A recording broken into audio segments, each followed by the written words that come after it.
Hello, my name is Aaron Penny, and I am a supplementation biologist for the Coeur d'Alene Tribal Fisheries Department. My job here is to lend support to the nik'wln room. And what the nik'wln room is, in the Coeur d'Alene language, it means a place to cause fish to grow. And it's a small hatchery room that we have here in Plummer, where we incubate salmon eggs and raise them to pre-smolts, which are probably about 3 to 4 inches in length. And then we turn them loose into Hangman Creek in hopes that they make it to the ocean and come back as adult salmon. Historically, a long time ago, salmon and steelhead used to come up the Columbia River, come up the Hangman Creek as far as the Smet and Tensed. In that area, the Coeur d'Alene people used to harvest them. Since they built dams on the Columbia River, there are no longer salmon and steelhead that can make it up above Grand Coulee and Chief Joseph dams. Spokane Falls and downtown Spokane used to be a big fishery for the local tribes in the area.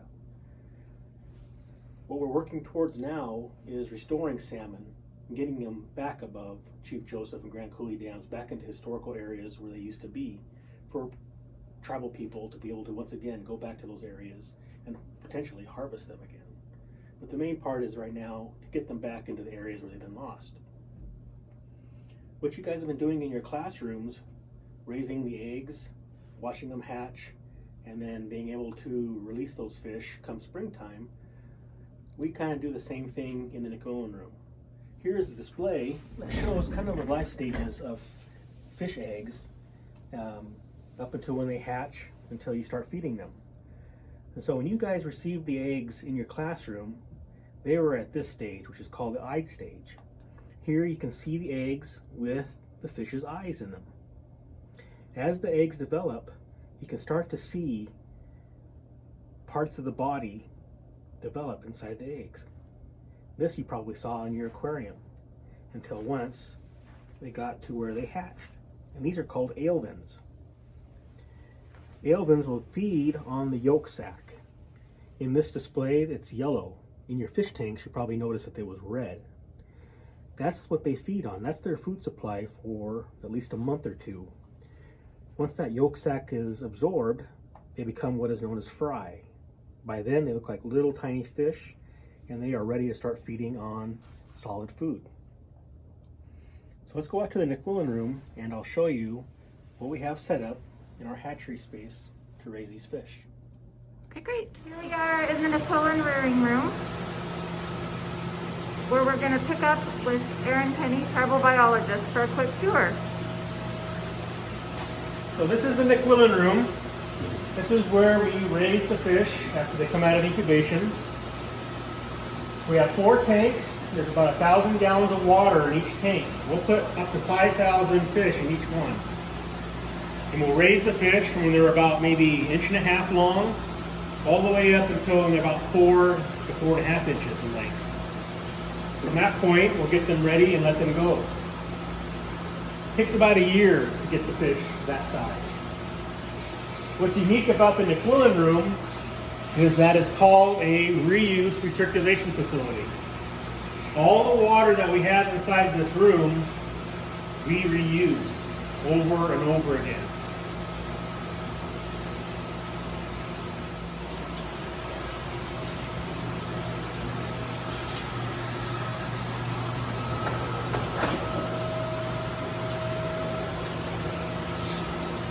The way this system works is that the water goes through a series of filters.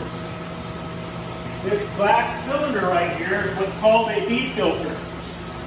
It's similar to what they use in a swimming pool or a hot tub. Water goes in through this tube or the cylinder, and inside there's a whole bunch of little plastic beads that filter the water. From there, the water goes through this cylinder, which is called the chiller.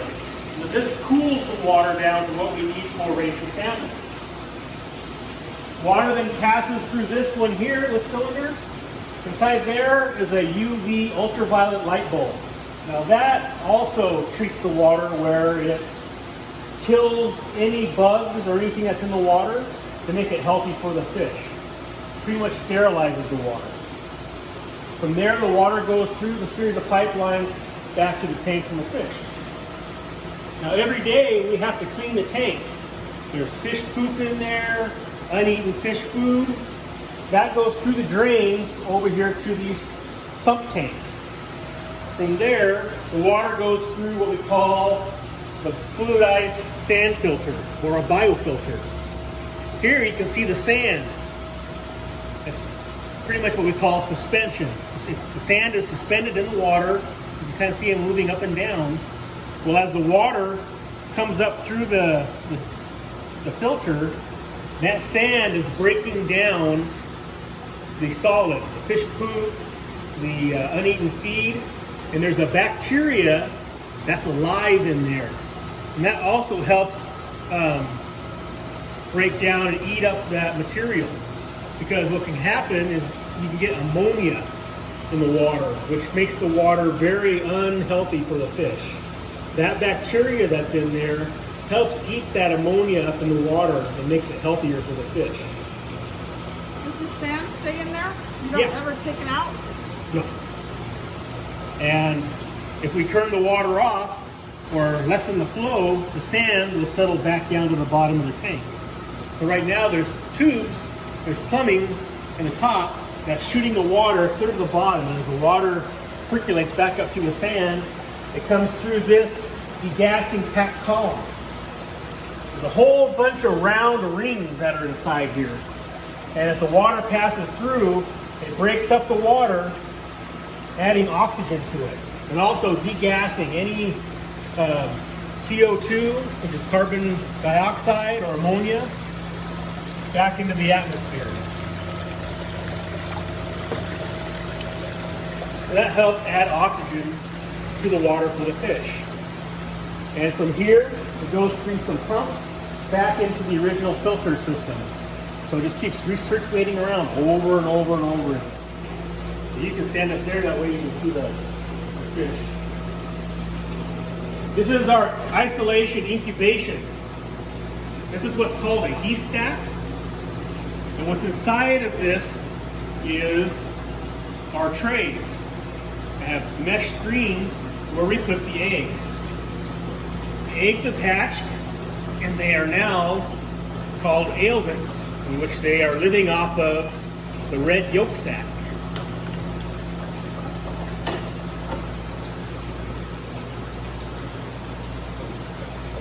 There's just under 5,000 of them in this single tray. Here they'll stay for another month and a half before we put them into the tanks and start feeding them. The water temperature is really cold right now. We are mimicking the water temperature that these fish would be encountering out in the wild. In nature, they would still be under the gravels in the bottom of the stream, under the snow and ice. The water temperature that we're incubating in that right now is at 36 degrees.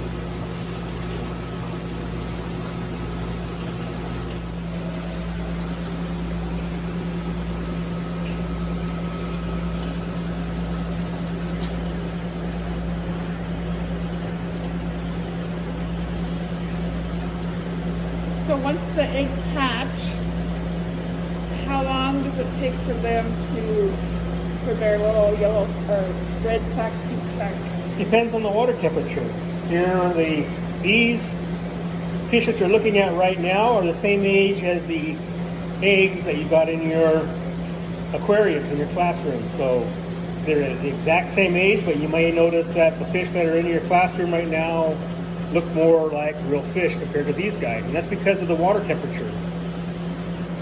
If the water temperature is a little bit warmer, the absorption of the yolk sac is a lot quicker, and the development of the fish is a lot quicker.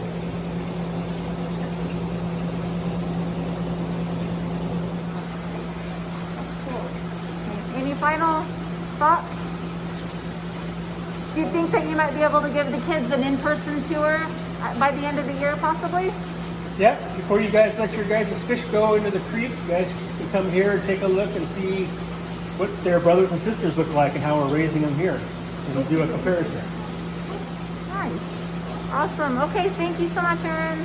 Yep, see you guys soon.